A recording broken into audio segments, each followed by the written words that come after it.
नमस्कार दोस्तों जब से ईरान वॉर स्टार्ट हुआ है उसमें आपने देखा होगा कि कैसे यूरोपियन कंट्रीज ने डिफाई किया है ट्रम्प के ऑर्डर्स को। ट्रम्प कहते रह गए कि आओ स्ट्रेट ऑफ होर्मुज में मदद करो, यूरोपियन कंट्री नहीं आया। इनफैक्ट स्पेन अगर आप देखोगे तो वो तो काफ़ी क्रिटिकल हो गया था। लेकिन अब आपको यहाँ पर देखने को मिलेगा इटली ने इजराइल के साथ जो 20 साल का एग्रीमेंट था, डिफेंस एग्रीमेंट, उसी को कैंसिल कर दिया। आप देख सकते हो ये खबर, एमिड Iran war Italy suspends defence agreement with Israel. अब ये क्यों इतना मायने रखता है, इसको सिर्फ इटली के कॉन्टेक्स्ट में मत देखिए, ये ओवरऑल आपको मैं बता दूं जो यूरोपियन यूनियन के साथ डिफेंस एग्रीमेंट हो रखा है इजराइल का, वो भी ब्रेक हो सकता है इसकी वजह से। तो ये डिटेल से मैं आपको बताऊंगा कि एग्जैक्टली है क्या क्या इंपैक्ट होगा। देखिए, सबसे पहले क्वेश्चन ये है कि इटली ने क्या किया। जॉर्जिया मेलोनी ने अनाउंस कर दिया कि Italy will not renew it's defence cooperation agreement with Israel. क्या है कि 2003-05 में जो एग्रीमेंट हुआ था इजराइल और इटली के बीच में, तो उसमें क्या था, ऑटोमेटिक रिन्यूअल का फैसिलिटी था कि दोनों साइड को कुछ करना नहीं है, वो हर कुछ टाइम के बाद, कुछ ईयर्स के बाद वो ऑटोमेटिकली रिन्यू हो जाएगा। तो अभी रिन्यू होने का समय आया ही था, तभी यहाँ पर इटली ने उसको ब्लॉक कर दिया। इटली ने कहा कि नहीं, अभी के लिए हम उसको रिन्यू नहीं करेंगे। तो ध्यान रखिएगा, अभी के लिए इटली ने उसको पॉज किया है, मतलब यहाँ पर उसको परमानेंट खत्म नहीं किया है। अब इटली की कुछ डिमांड है, अगर वो इजराइल मीट कर देता है तो मे भी शायद वापस ये डिफेंस एग्रीमेंट रीएक्टिवेट हो जाएगा, राइट। अब क्वेश्चन ये आता है कि ये डिफेंस एग्रीमेंट है क्या।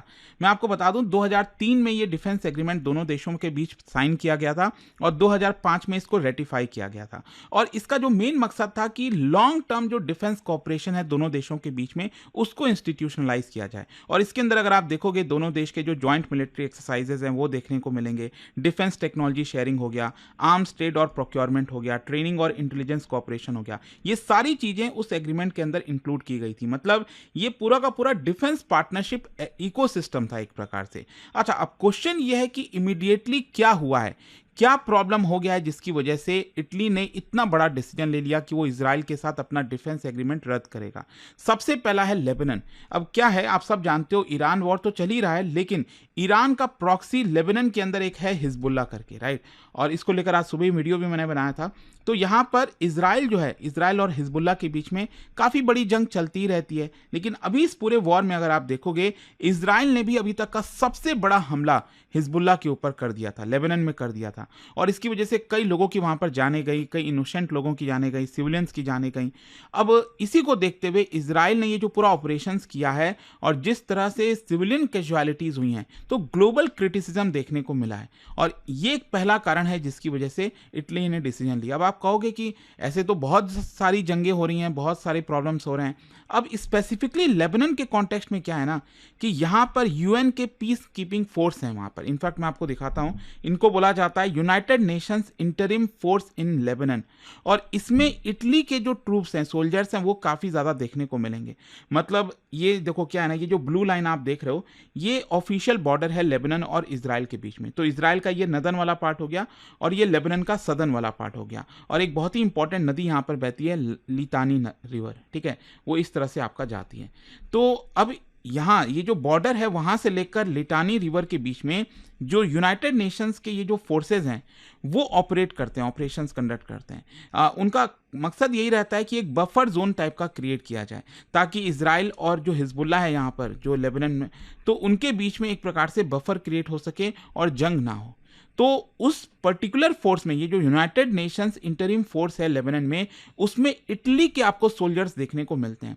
अब जाहिर सी बात है, इटली के सोल्जर्स अगर मान लो मारे जाएंगे, उनके ऊपर फायरिंग की जाएगी, तो इसकी वजह से इटली अलार्म हो गया है। क्योंकि बताया जा रहा है कि इटालियन ट्रूप्स के आसपास जो है कुछ वार्निंग शॉट्स वगैरह फायर किए गए थे। और ये सीरियस इसीलिए हो जाता है क्योंकि अगर आप पीस कीपर्स के ऊपर धमकी देते हो, अटैक करते हो, तो ये इंटरनेशनल नॉर्म्स का वॉयलेशन है और डायरेक्टली ये इटली की जो नेशनल सिक्योरिटी और जो प्रेस्टीज है उसको अफेक्ट करता है। जाहिर सी बात है, मान लो अगर यहाँ पर भारतीय फोर्सेज होते और इजराइल की तरफ से गोली चलाई जाती, तो इसकी वजह से भारत भी कंसर्न होता।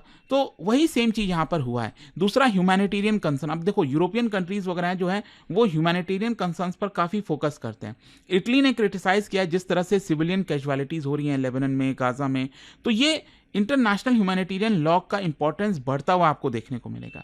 दूसरा, अब इटली के अंदर भी जो डोमेस्टिक पॉलिटिक्स है वो गहरा गई है। जो अपोजिशन है वो मांग कर रही है कि आप कर क्या रहे हो, इटली के सोल्जर्स के ऊपर फायरिंग हो रही है। तो यहाँ पर पब्लिक ओपिनियन जो है वो काफ़ी क्रिटिकल हो गया है, इजराइल के खिलाफ हो गया है। और यहाँ पर अगर डिफेंस टाइज पैक्ट कंटिन्यू रहता है इजराइल के साथ, तो इसका मतलब ये हुआ कि इटालियन जो गवर्नमेंट है वो हरी झंडी दे रही है, वो कुछ कर नहीं रही है। तो आई होप अब आप समझ गए होंगे कि एग्जैक्टली क्यों यहाँ पर इटली ने ये डिफेंस एग्रीमेंट कैंसिल करने का निर्णय लिया। अच्छा, मैं आपको बता दूं, ये निर्णय सिर्फ पॉलिटिकल नहीं है, इसके पीछे लीगल बेसिस है। क्योंकि यहाँ पर इटली जो है यूरोपियन यूनियन के नॉर्म्स और डोमेस्टिक लॉज को फॉलो करता है। उसमें ये साफ साफ कहा गया है कि अगर आप किसी के साथ भी डिफेंस ट्रेड कर रहे हो और सामने वाला जो देश है अगर वो वॉर में है, ह्यूमन राइट्स का वॉयलेशन कर रहा है, तो आप उसको रोक सकते हो। तो यहां पर यही चीज हुई है। इनफैक्ट 2024 में भी ऐसा हुआ था। इटली ने अपना जो आर्म्स एक्सपोर्ट है, वेपन एक्सपोर्ट है इजराइल को, उसको रोक दिया था।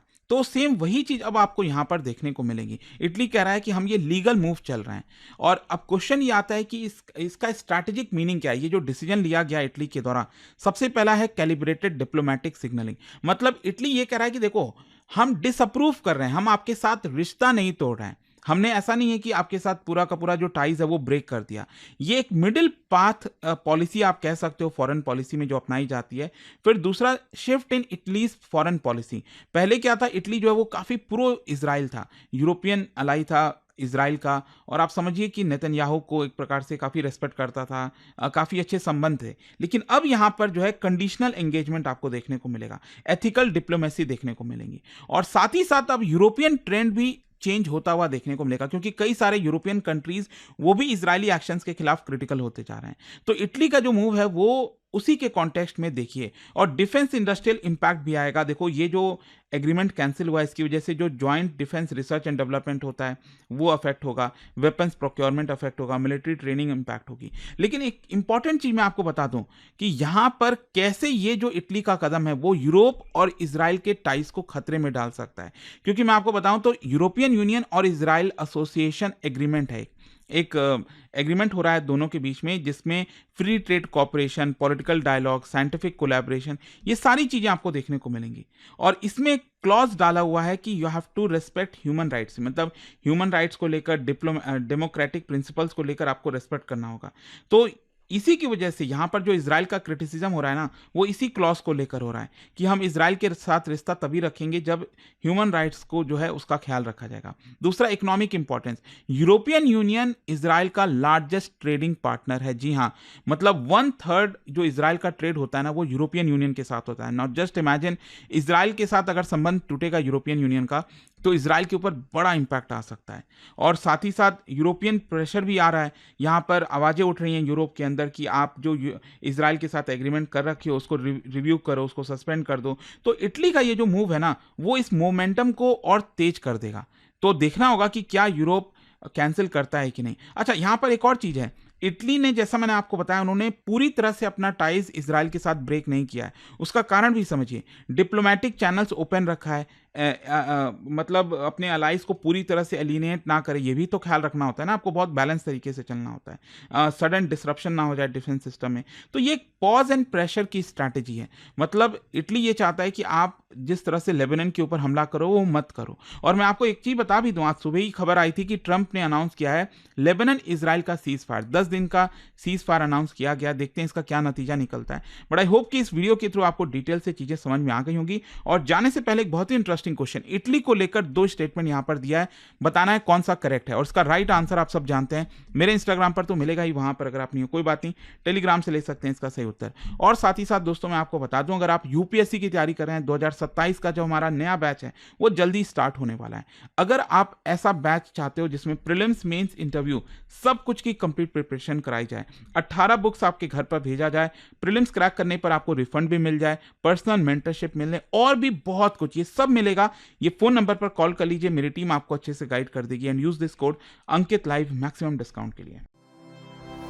स्टडी IQ IAS, आपका सिलेक्शन हमारा मिशन।